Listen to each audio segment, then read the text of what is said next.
Sometimes I heard them at night. The sounds they made as they moved between the houses would wake me. I would lie there, paralyzed, held under the weight of their presence until they were gone. Then I would go back to sleep and forget about it as if it had never happened. Sometimes I dreamt of a ringing phone. It's called the Alaskan Triangle, a huge area of wilderness within the 3 points of Barrow, Anchorage, and Juneau. The missing person rate is more than double the national average, with 17,000 people going missing in the last 30 years. When I went there, I intended to stay less than a week.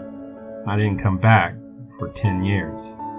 My family reported me missing, but it was hopeless. I had been both arrogant and careless in my travel plans. I didn't stay in regular touch with anyone, didn't leave a detailed itinerary. I doubt they would have found me anyway, tucked away in a forest valley miles from any road. A Canadian journalist is writing a novel about what happened in that place, including my time there. Her name is Lauren Roberts, and the book is called The Black River Cult. I haven't read any of it yet, but I can tell you one thing for certain, and it's not the truth, because I'm the only one who knows that. I don't really want to talk about my life before, or my family. I will do so if it's relevant. This all started for me in 1991, when I was 22 and in college studying cinematography. In truth, there was not enough studying and too much partying. Despite my mounting academic failures, I did exhibit a genuine talent for photography. It was the one thing I could always find time for. So perhaps, unsurprisingly, my finest achievement stemmed from it. Whilst taking pictures of birds in an abandoned factory, I had the idea for my first and only publication. It was a collection of photographs of American ghost towns. The shots of each location were accompanied by a brief history of the site and any particularly interesting local tales. It became a surprise hit and was successful enough to buy me time and expenses for a sequel. I dropped out of college without a second thought to work on it full time. I decided to expand the scope to include both North and South America, featuring less locations with more detail on each. I was ambitious, full of ideas and energy. I was also stupid, selfish, and ignorant. Within a month, I had been shot at in Colombia, hospitalized for illness in Brazil, and failed to even find my target in Mexico. The fourth location was to be a site in Alaska. I still lived in Seattle after going to school there, so I thought I'd take the scenic route and drive myself. I spent a beautiful couple of weeks passing through Vancouver and British Columbia on the way to Anchorage, listening to music and watching those sunsets. I was as happy as I'd ever been in my life, but I didn't realize it at the time. We never do we? That's when you're truly happy, I think, when you're chasing what you want. So, on I went. I was searching for an abandoned mining town south of Brooks Range, a site that should have been untouched by humans for 80 years. Rather predictably, I got lost. I ended up driving in the dark, which I had promised myself I wouldn't do, trying to read a map by torchlight. What an idiot. At daybreak, through binoculars, I spotted what I believed was my destination. I could see a gated-up tunnel entrance and some old fencing on a distant mountainside. I set off full of relief and promptly managed to get lost again. Thankfully, I was in no rush. At that time of year, sunset wasn't until after 11 p.m. In the end, I never even made it there because I found something else. There had been no sign of the place until I was almost on top of it. And exploring a side road, which was little more than a worn path, in the hope of a shortcut, I caught sight of something through the trees. It was a church surrounded by a half a dozen smaller houses.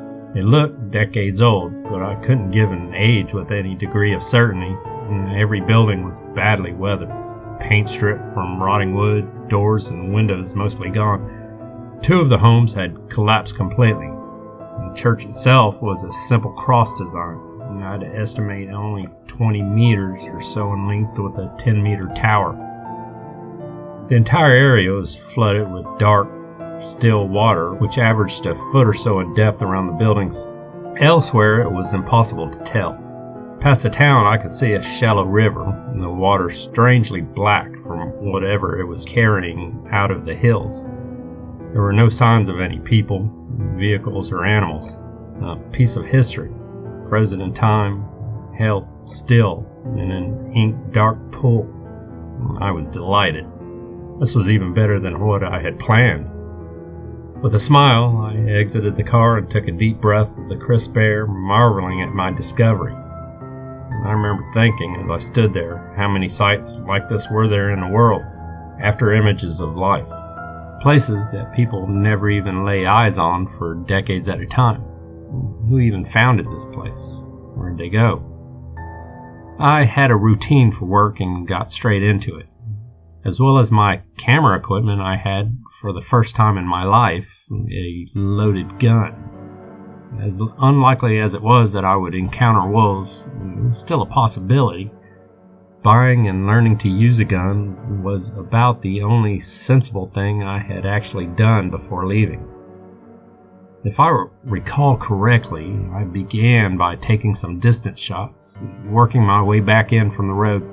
I wanted to record how I had discovered the place, and several wide shots, taking in the entire site in a single frame. The silence of the area struck me as much as anything. I was in the wilderness, yet it was deathly quiet. I never saw an animal, not so much as a rabbit or a bird. There was barely a breeze, and the water was still as black glass. I photographed the river, then the surrounding valley.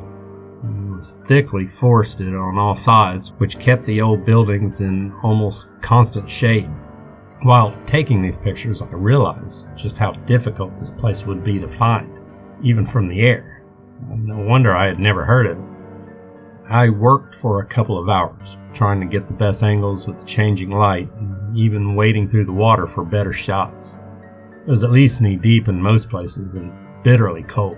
On one occasion, I actually had to break some ice to plant my feet. I remember I was at the front of the church, a few feet out into the water, when I heard it. Something moving, and there was a crack like a piece of wood being snapped, and then a splash. I saw ripples on the surface coming out from behind the church, and I stood there, frozen to the spot. I even held my breath in silence. There was nothing more, no sound or sign of movement. This was stupid, I told myself. It was an old building. Things fall apart. Maybe a nesting bird knocking something over, though I hadn't seen any yet. I waited, quiet and stationary, for a minute or so. Nothing. I took a look around. Not a thing changed except my car now looked uncomfortably far away. I had considered moving it in closer, but I was afraid of getting stuck in the mud. I shook myself, irritated by my own reaction. I was being a spineless fool, and I thought, a bit of wood falls and suddenly I'm terrified. I had work to do. More than anything, I wanted to shoot inside the church. I could see only a little through the missing front doors, which wasn't nearly enough. I couldn't help myself. I knew I would regret it forever if I didn't at least try. The pictures from outside were good, but I wanted to capture people's imaginations, and for that I needed to see inside. I moved forward again, one shuffled step at a time.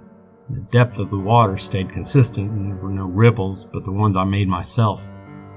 It took a few minutes, but I reached a door frame and hauled myself through. It wasn't what I expected.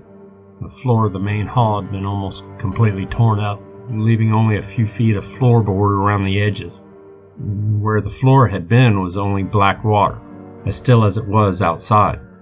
The remains of a pew floated on the surface. What had been the pulpit leaned broken over in the pool, as if ready to tumble in itself. What had happened here? An earthquake? I looked for a stable piece of flooring and started to edge my way around against the wall. Wood beneath me collapsed. It felt instantaneous, the water suddenly all around me, in my mouth, crushing me in its grasp as I sank. My feet never touched the bottom, so I'll never know how deep it really was. It couldn't have lasted more than 30 seconds, but it still shakes me to recall. and the adrenaline and the stinging cold, and that rush of panic that shuts out the world. I managed to kick and claw my way back to the surface, and grasping for air, dragged myself into the nearest piece of flooring. I was soaked through and shaking uncontrollably. I had lost my gun, lost a boot, cut my forearm, which was now dripping blood. To top it all, the doorway was now out of reach on the other side of the hall, unless I wanted to go back in the water. At least my camera was waterproof. I was furious with myself. In all honesty, it makes me angry even now just writing it down. Stupid, stupid, stupid. What had I been thinking? What had possessed me to take such an idiotic and pointless risk? Now, I only had a few hours till sunset and the temperature was plummeting. But I was safe, I told myself in an effort to calm down. No broken bones, no serious wounds, no ongoing danger. I just had to work my way back to the car and I would be fine. It was an accident, nothing more. Eventually, I managed to prise out a loose window frame and clambered through it. My prayers were answered, and there was a shallower area leading to drier land, although not in the direction I wanted. Still, I had no choice. I wanted away from that water and back to my car. The sun was going down, and I was shivering with cold, and despite my best efforts, beginning to panic. I finally made it out of the water, but now I was on the opposite side from my vehicle. I was looking for a route back to it when I saw the path, clearly worn in the grass. It led into the foothills, following the river. Animals, maybe, I told myself, maybe not. I had started to cough, a strange taste in my mouth from the water I had swallowed. I went a little up the path, hoping it might fork around the buildings. The coughing continued, so hard it made me dizzy. I walked further, getting out of sight of my car. I wasn't thinking clearly, I can see that now. That's when I saw people further up the hillside, watching me. I stumbled, trying to shout for help, but I couldn't get the words out. I was struggling for breath. Despite the cold, I could feel myself sweating heavily, my chest burning and head spinning. I must have passed out because that's the last thing I remember. What followed will be incredibly difficult to explain. In the 10 years after discovering the church, my memories are both vague and sporadic. The order of the events and the time between is unclear. It's like trying to recall things from preschool age.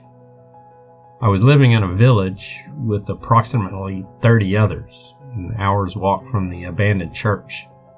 I have no recollection of traveling there or agreeing to stay. In my last clear memory, I am coughing, retching, desperate.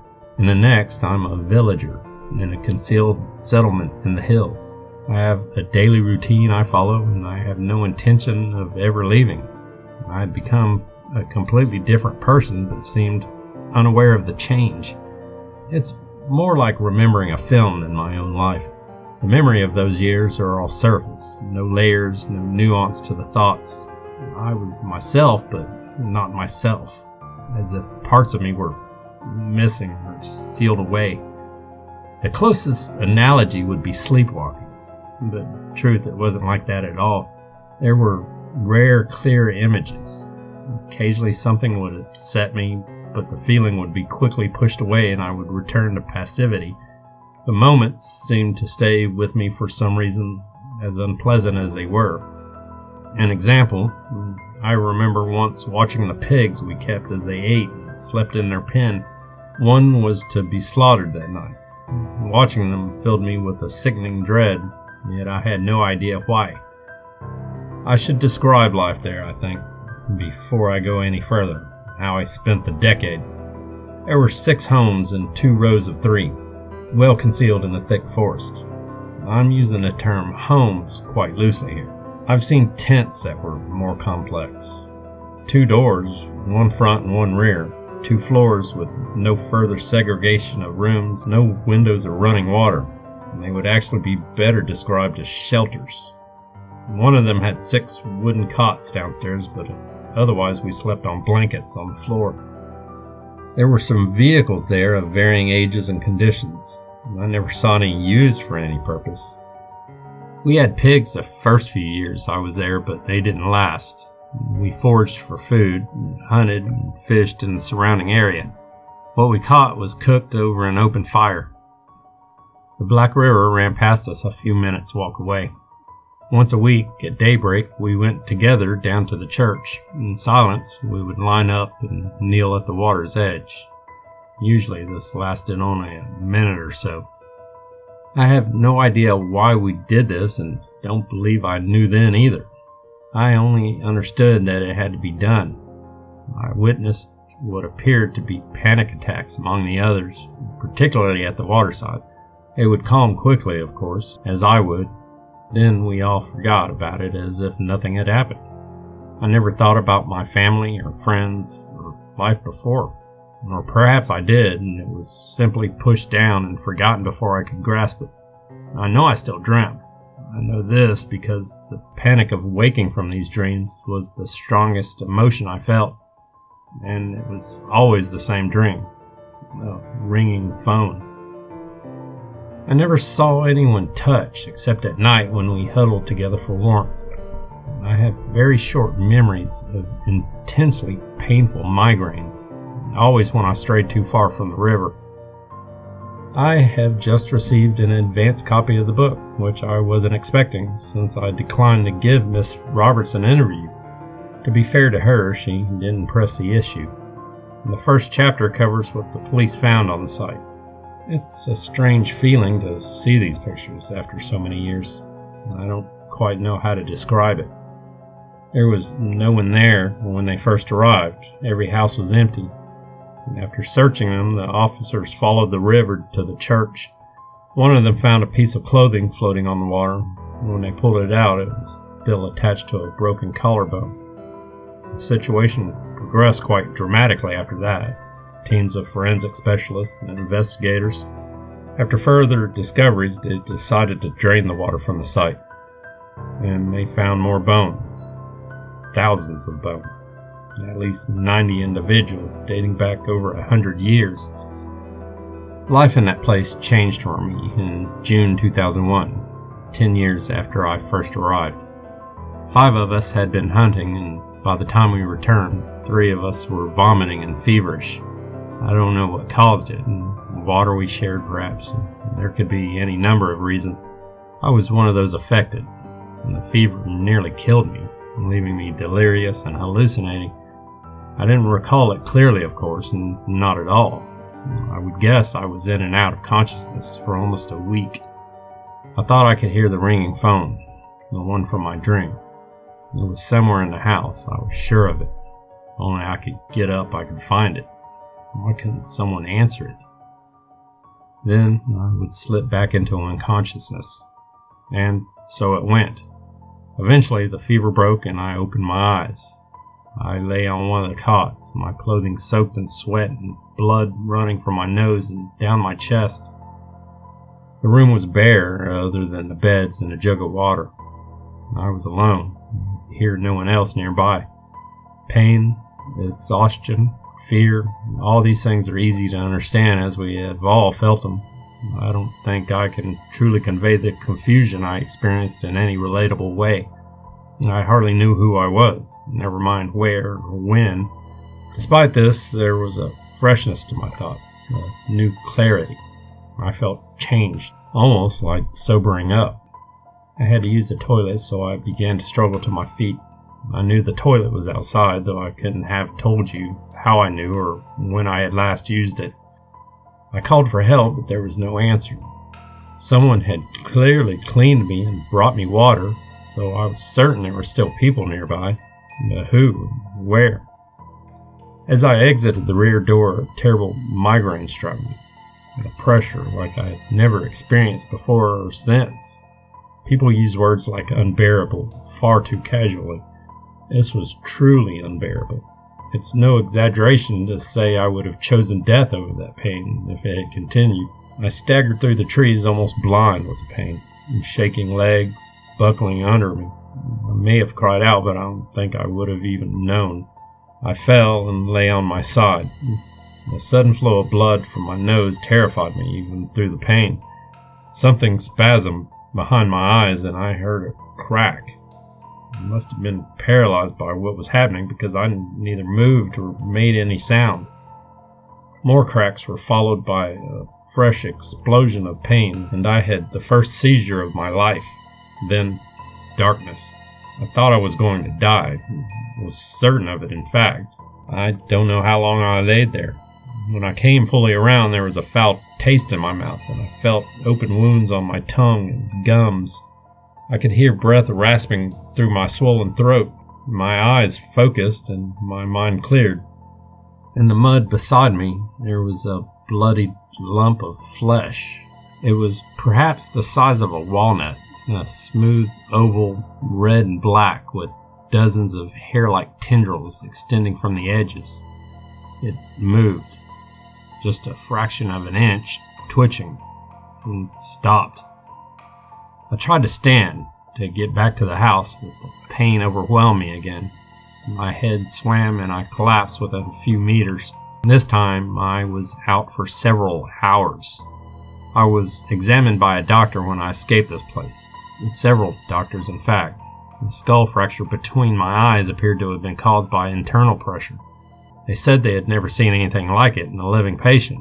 My nose was broken, and my sinuses and throat were massively inflamed and lined with deep tears. A CT scan revealed extensive scarring, particularly in my frontal and prefrontal lobes. Brain damage is a simple term. I have never and will never recover from these things. Headaches, tremors, confusion. I still have seizures. These things, among others, will accompany me until I die. When I woke up again, I had been carried back to the bed and cleaned. I realized this was the extent of the care I could expect. There would be no real medical attention there, no medication. I heard people downstairs this time, but I couldn't move. Couldn't even open my swollen eyes. Pain, then sleep. A night passed. In the morning I could sit up and think clearly again. I examined myself in more detail. My hands were dirty. In fact, all of me was. My clothing was a patchwork of poor repairs. I had long hair tied back and a graying beard. What had happened to me? What had been the thing I had choked up in the grass? After several attempts, I made it to the doorway and looked out. Some of the villagers were gathering firewood. I watched them in silence for several minutes. They moved slowly, pausing between each action. No one spoke. There was no eye contact. Where had these people come from? Had they arrived here like myself? Were they sick? There were both men and women of many ages and ethnicities, all severely underweight. The men had beards and long hair like I did. Many had visible wounds or sores on their skin, dry lips and dead eyes. There were missing fingers, presumably from frostbite. Something flickered in the back of my mind, and I pulled off one of the battered shoes. I was missing 2 toes myself. I had no recollection of it happening. I realized I was seeing things there as they really were, for the first time since I had arrived. I tried with increasing desperation to recall the last few years. Had I been like them for all this time? The only memories I could conjure were disconnected snapshots, tiny fragments of the years. Through them all was a vague sensation of being prompted, urged to do things, a feeling of always being watched and guided.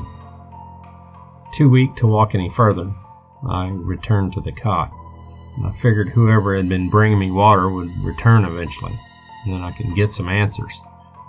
It was a woman who came just before sunset. She walked in with a fresh jug of water, eyes staring blankly.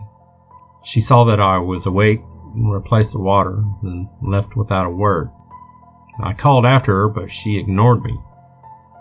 That night others came to sleep in the house, but never so much as looked at me, would not respond to any questions. The next day, hunger forced me outside. Some clearer memories had started to return, but it was a slow process.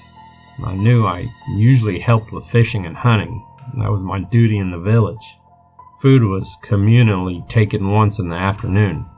I got through that day, ate with the others, and followed along with them as they went to sleep. Small parts of my old life were coming back to me, flashes of my childhood, names, lyrics of songs. I remembered my parents and cried like a baby.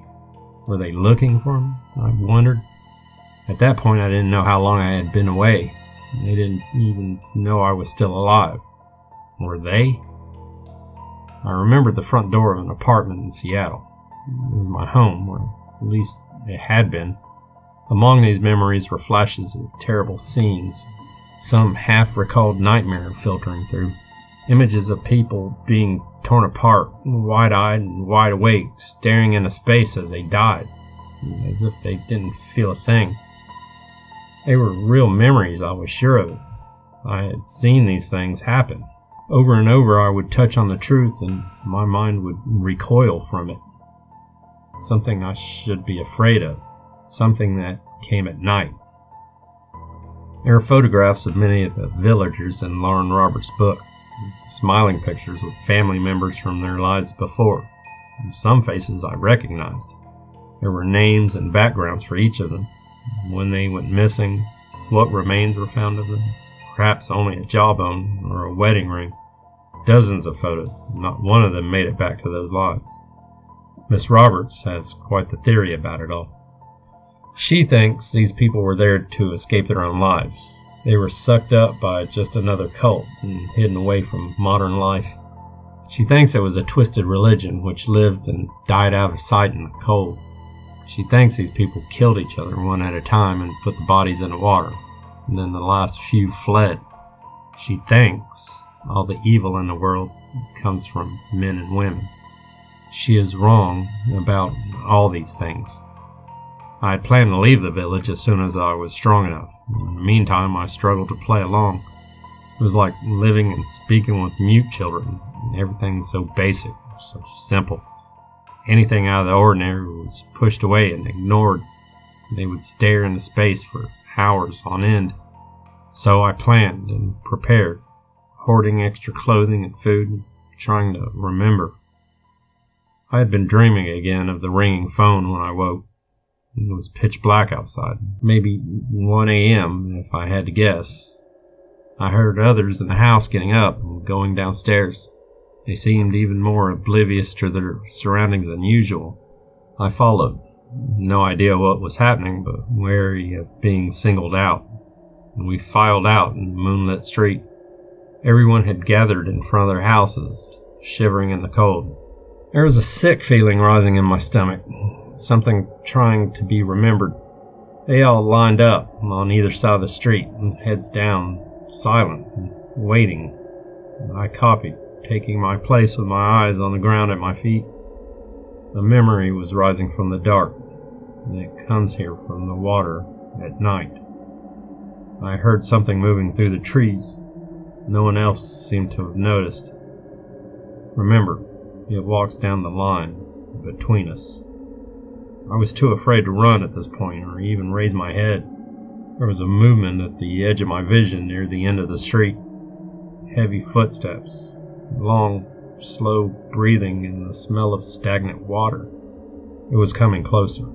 I could make out two thin legs, but the feet had sunk into the wet ground. The skin was dark red, black, like the parasite I had choked up onto the grass. The upper body towered over me. I could feel it there, feel the heat from it. It had come level with me, only a few feet away. There was a pain in my chest, and I thought, now was the time. Run or die. Now. And it passed by. I nearly bit through my tongue, holding my breath. Then, as relief had begun to wash through me, the figure stopped, sniffing the air. It took a step back, leaning in toward me. A long, skeletal hand touched my face, and the nail scraped slowly down my cheek, leaving a line of red. Now. Someone opposite me panicked and ran, and their feet splashed in the mud as they raced for the tree line, stumbling and crying out in the dark. The thing lunged away from me toward the runner. It was frighteningly fast, covering the distance before I even realized what was happening. I didn't dare raise my head, so I saw only part of what happened. The man who had fled was pinned, face down, and helpless.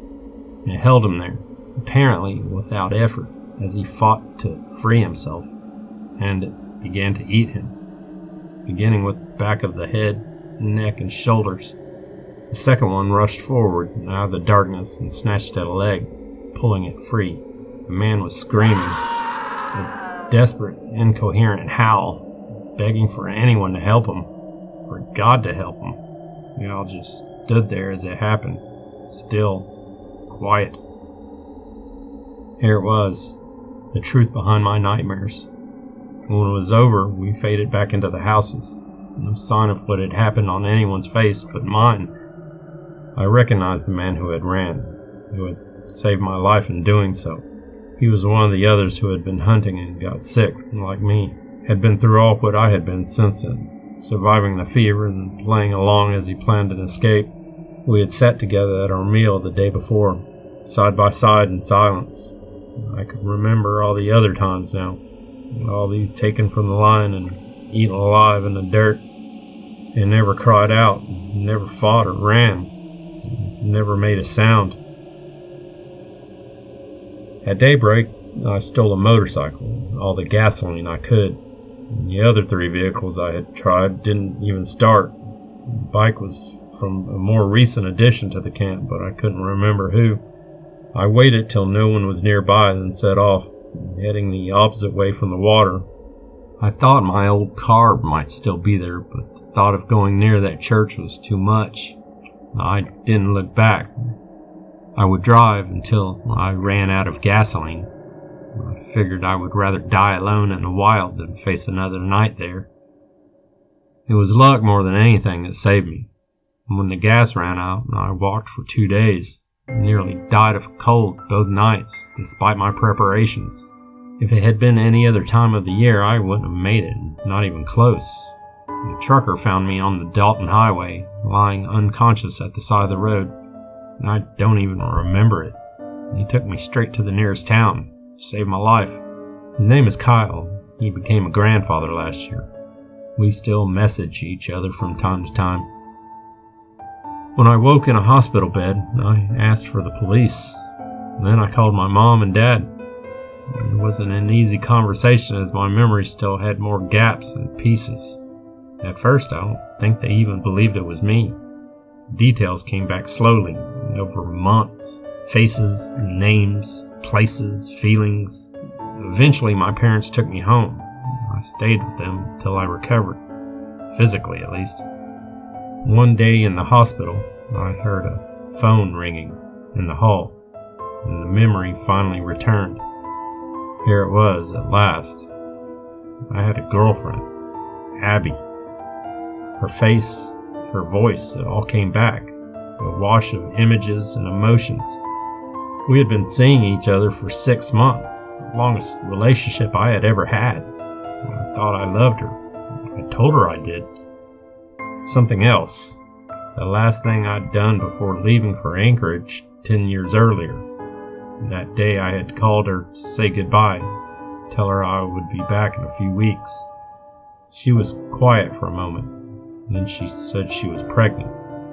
She sounded scared. And how did I respond?